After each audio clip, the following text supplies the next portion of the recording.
호셉 과르디올라 맨체스터 시티 감독의 수석 코치였던 도메넥 토렌트 감독이 한국 축구 대표팀 감독 자리에 출사표를 던지며 화제입니다.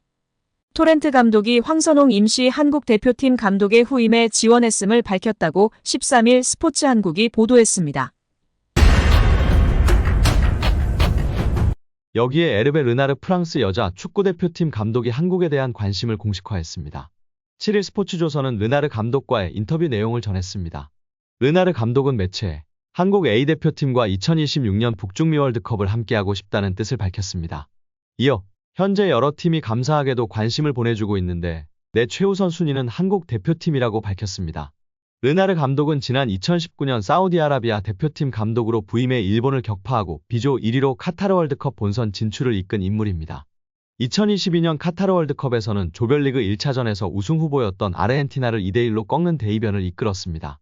당시 리오넬 메시가 이끌고 있던 아르헨티나가 카타르 월드컵에서 겪은 유일한 패배였습니다.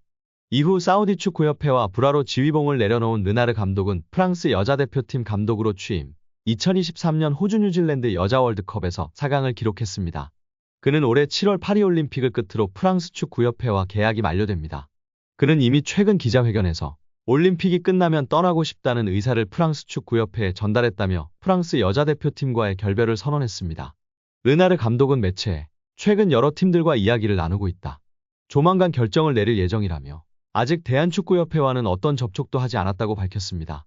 이어 한국 대표팀을 맡으면 서울에 상주할 계획이다. 한국 축구의 발전을 위한 일이라면 무엇이든 할 것이라고 했습니다. 그는 한국 대표팀은 지난 카타르 월드컵에서 16강에 올랐다. 손흥민, 김민재, 이강인 등 세계적인 선수가 포진한 한국은 북중미 월드컵에서 8강도, 나아가 4강도 가능하다. 그 기회를 함께하고 싶다고 했습니다. 호셉 과르디올라 맨체스터 시티 감독의 수석 코치였던 도메넥 토렌트 감독이 한국 축구 대표팀 감독 자리에 출사표를 던지며 화제입니다. 토렌트 감독이 황선홍 임시 한국 대표팀 감독의 후임에 지원했음을 밝혔다고 13일 스포츠 한국이 보도했습니다.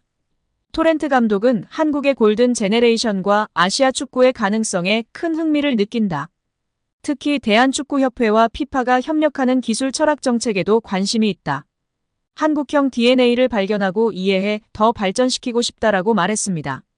대표팀 감독 경험이 없다는 지적에 대해 나 역시 이를 인지해 최근 과르디올라 감독, 한지 플릭 전 독일 대표팀 감독과 영국 맨체스터에서 함께 식사하며 경험을 공유하기도 했다라고 전했습니다. 그러면서 나는 스페인, 독일, 영국, 미국, 브라질, 터키에서 일해봤지만 항상 스페인 방식만을 절대적으로 강요하진 않았다. 그 나라마다 고유한 축구 모델이 있고 그것을 잘 파악해 더 발전시켜 구축하는 게 중요하다. 저희 업무 원칙은 오직 대표팀만 신경 쓰는 게 아닌가. 연령별 대표팀은 물론 코칭 스태프, 협회 관계자 모두가 협력해 한국 축구만의 DNA를 다져 장기적으로 지속되게 하는 것이다. 한국에서 나의 축구 철학을 완성하고 싶다라고 밝혔습니다. 토렌트 감독은 2007년 과르디올라 감독이 바르셀로나 B2군 지휘봉을 잡자 직접 수석 코치로 모신 인물로 유명합니다. 이 두 사람은 이후 전설을 써내려갔습니다. 과르디올라 감독이 바르셀로나 1군 감독을 맡은 첫 시즌인 2009년 6관왕을 일궈냈습니다. 이후 과르디올라 감독이 바이에른 뮌헨으로 옮기고 맨체스터 시티로 떠났을 때도 토렌트는 늘 수석 코치로 함께했습니다. 그는 2018년부터는 맨체스터 시티가 소속된 그룹인 시티풋볼 그룹의 제의를 받아 미국의 뉴욕 시티 감독을 맡으며 11년간의 펩 감독과의 동행을 마무리했습니다. 이후 2020년에는 브라질 명문 플라멩고를 맡기도 했습니다. 2022년에는 터키의 명문인 갈라타사라이 감독으로 지내며 당시 라이벌팀 페네르바체에서 뛰던 김민재와 상대했습니다.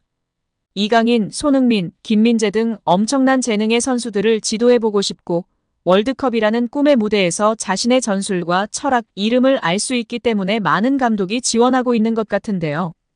과연 최종적으로 누가 한국 대표팀의 감독이 될까요? 유럽축구연맹 챔피언스리그 4강 진출을 노리는 파리 생제르맹이 바르셀로나와의 재대결을 앞두고 있습니다. PSG는 오는 17일 스페인 바르셀로나 캠프 누에서 바르셀로나를 상대로 챔피언스리그 8강 2차전을 치릅니다. 지난 8강 1차전 홈경기에서 바르셀로나에 2대3 제역전패를 당했던 PSG는 서력과 함께 챔피언스리그 4강 진출에 도전합니다. 프랑스 매체 구공민은 PSG의 바르셀로나 원정 선발 명단을 예측해 소개했습니다. 이 매체는 PSG가 바르셀로나를 상대로 나설 정예 멤버로 공격진에 음바페, 하무스, 바르콜라, 덴벨레를 선정했습니다. 미드필더로는 비티냐와 에메리를 언급했고 수비진은 멘데스, 에르난데스, 마르퀴뇨스, 하키미가 구축할 것으로 예측했습니다. 골문은 돈나룸마가 지킬 것으로 점쳤습니다. 후스코어드닷컴 등 축구 매체들은 이강인을 예상 선발 명단에서 제외하며 구공민과 동일하게 예상했습니다. 프랑스 매체 르텐스포르트는 PSG의 루이스 엘리케 감독은 큰 결정을 내릴 것이다. 루이스 엘리케 감독은 8강 1차전에서 전술적으로 사비 감독에게 패했다. 루이스 엘리케 감독은 몇 가지 변경을 계획하고 있다며 미드필더진에선 에메리가 바르셀로나를 상대로 선발 출전해야 한다. 베랄도는 아센시오나 이강인처럼 바르셀로나전에서 선발 출전해서는 안 된다. 바르콜라가 덴벨레, 음바페와 함께 공격을 이끌 것이라는 점은 긍정적이라는 뜻을 나타냈습니다. 그러나 프랑스 현지 매체들의 예상 선발 명단은 항상 틀렸었습니다. 1차전만 봐도 아센시오의 깜짝 최전방 선발 카드를 예상한 매체는 없었고 물론 폭망이었습니다만 이전에도 이강인 선발 불발은 항상 틀렸었습니다. 무조건 이겨야 하는 경기이기 때문에 공격적인 카드를 쓸 것이다 해서 하무스의 선발은 예상할 수 있으나 우가르테의 선발은 의문이 드는 것이 사실입니다. 수비형 미드필더로서나 빌드업이나 안정적이지 못한 우가르테를 가장 중요한 경기에 선발로 쓸지는 모르겠습니다. 바르콜라 선수는 왼쪽에서 직선적인 플레이를 펼치고 부상 회복되어 경기력이 올라온 상태라면 선발로도 중용될 수 있을 것 같습니다.